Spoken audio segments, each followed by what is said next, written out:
Hey everyone, I'm working to hit 2,000 subscribers and I need your help to get there.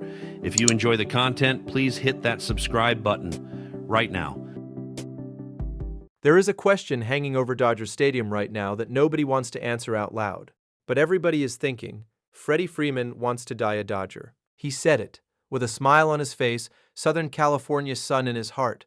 And 2 years still left on his deal, the greatest first baseman of his generation looked the media right in the eye and told the world he wants 4 more seasons after this one. He wants to be wearing Dodger blue the day he turns 40. He wants to retire right here in Los Angeles, the city where he grew up, the city that gave him back-to-back World Series rings, the city that watched him hit the most legendary Grand Slam in Fall Classic history. And honestly, on the surface, that sounds like the most beautiful ending the game of baseball has ever seen. But hold on, Skull Nation, because this is where it gets complicated. This is where sentimentality has to take a back seat to strategy. This is where the Dodgers have to make one of the most difficult organizational decisions in recent memory, and they cannot, under any circumstances, let their hearts do the talking. Because this isn't just a story about one beloved player and his desire to hang up his cleats as a legend. This is a story about the future of a dynasty. It's a story about a 25-year-old catcher who might just be the most explosive hitter on the roster right now. It's a story about a payroll that already boasts Shohei Ohtani, Mookie Betts, Yoshinobu Yamamoto, Kyle Tucker, and Will Smith. And it is a question with no easy answer, no matter how much you love Steady Freddie. Let's start with the man himself, because the resume alone demands your respect. Frederick Charles Freeman signed a 6-year, $162 million deal with the Dodgers in March of 2022, and he has delivered on every single penny.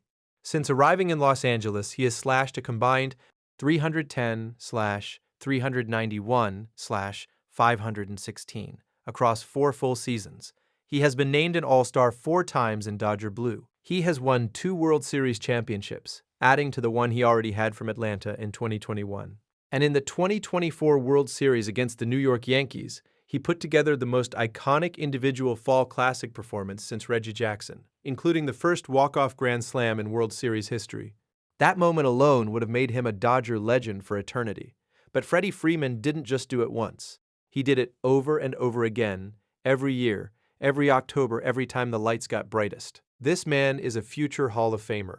That is not a debate. He is entering his age, 3-6 season in 2026, his 17th year in the major leagues, and the question isn't whether he can still play. He absolutely can. The question is whether you commit guaranteed money beyond his current contract, which runs through 2027, and hand him years 38, 39, and 40 on a team that has already mortgaged a serious chunk of future flexibility. Under his current deal, Freeman earns $15 million annually in 2026 and 2027.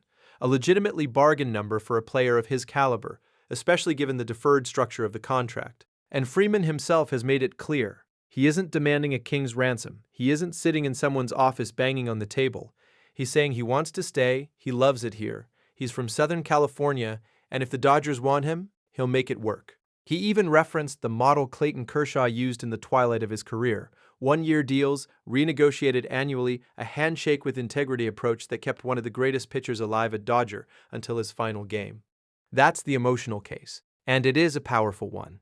Freddie Freeman in the Dodger clubhouse isn't just a bat in the lineup. He is a presence. He is accountability. He is a future Hall of Famer who shows younger players what professionalism and preparation look like every single day. When you have a guy like that walking through the locker room, it changes the culture in ways that don't show up in any analytics dashboard. You don't just replace that with a Google search. That kind of veteran gravity has real tangible value. Ask any manager who has ever had one.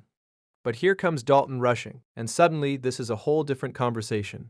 The 25-year-old catcher out of Louisville, Kentucky is doing something truly remarkable to begin the 2026 season. In his first real taste of everyday major league action, Rushing is slashing an eye-popping 349/429/884. He already has 7 home runs.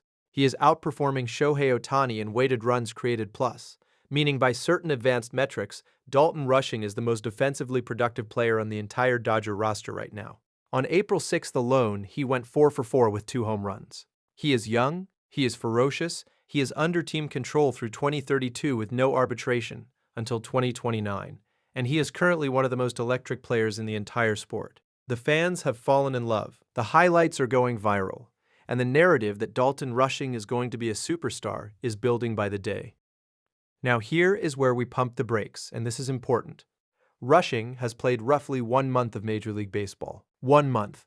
There are thousands of examples throughout baseball history of a player catching fire in April and being out of the league by the time their friends graduate college. The Dodgers themselves lived through a version of this cautionary tale decades ago, when they made the painful decision not to extend Steve Garvey because the next great thing was supposedly right around the corner.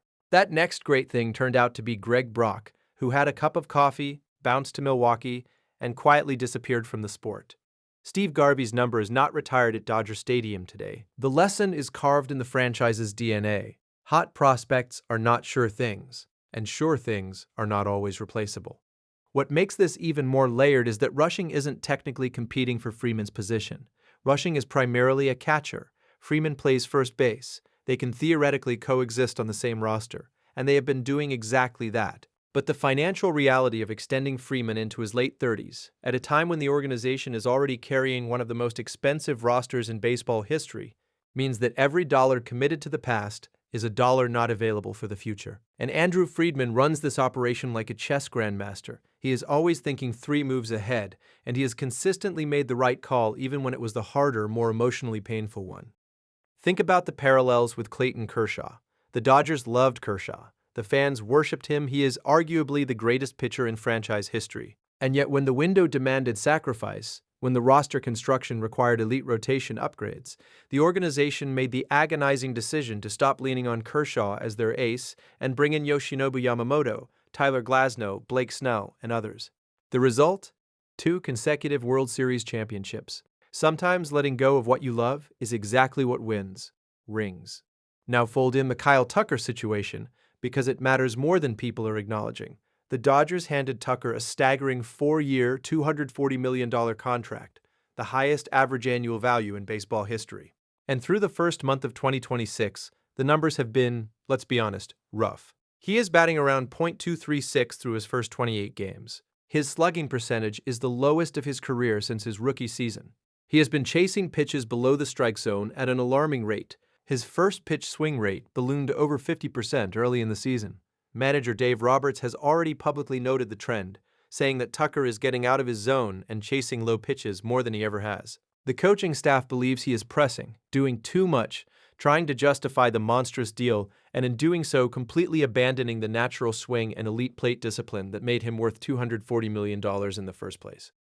To Tucker's credit, he has offered a different explanation, attributing the early struggles to swing mechanics rather than mental pressure. He has been focused on staying through the ball better, finding his backspin, and driving the ball back up the middle, rather than pulling off pitches. And the recent signs are more encouraging. A walk-off hit here, a home run there, a move into the cleanup spot by Dave Roberts that signals belief in Tucker's ability to turn it around. He has already collected his 150th career home run. The track record of 5 consecutive seasons of 5+ WAR doesn't lie. He is an elite baseball player who hit a bump in the road. Most informed observers believe he will be fine. But here's the cold, uncomfortable truth that Skull Nation has to sit with. The Dodgers are already paying Kyle Tucker $60 million a year. They are already paying Shohei Ohtani $70 million per season over the life of his deal. They are already paying Mookie Betts, Yoshinobu Yamamoto, and Will Smith enormous sums. Every additional dollar committed to Freddie Freeman beyond 2027 has to be weighed against all of that financial reality. This isn't about whether Freddie deserves it. He absolutely does. This is about whether the math works, whether the roster construction demands it, and whether Andrew Friedman decides that a Kershaw-style 1-year arrangement, where Freeman comes back annually on terms that protect the organization, is the smarter path than a multi-year extension signed out of love and loyalty. The good news for everyone is that this decision, the answer becomes easier even if it still hurts. And if Rushing turns out to be a flash in the pan, one brilliant April on a career stat line, then Freddie Freeman should absolutely be wearing Dodger blue until his clegs give out. What is undeniable is this: Freddie Freeman changed the Dodgers. He walked off in the World Series. He showed up through injury and heartbreak and October pressure and delivered time and again. He is the kind of player who walks into a franchise and leaves it better than he found it. Whatever Andrew Friedman ultimately decides, the relationship between Freddie Freeman and the Los Angeles Dodgers is one for the history books. The only question is how many more chapters it has left. Skull Nation, this is one of the most fascinating roster debates in baseball right now, and it is unfolding in real time right before your eyes. So tell us what you think. Do you extend Freddie Freeman past 2027 and let him retire as a Dodger? Or do you trust the youth movement, protect the payroll, and hand the keys to Dalton Rushing and the next generation of this dynasty? Drop your take in the comments right now because we read every single one of them. And while you're down there, smash that like button. It is the single best thing you can do to help this channel grow and keep this content coming. If you are new here and you haven't subscribed yet, what are you waiting for? This is the best Dodgers content on YouTube, and we are here every single day breaking it all down for you. We ride together. Skull Nation. Skull. Hey everyone, I'm working to hit 2,000 subscribers and I need your help to get there. If you enjoy the content, please hit that subscribe button right now.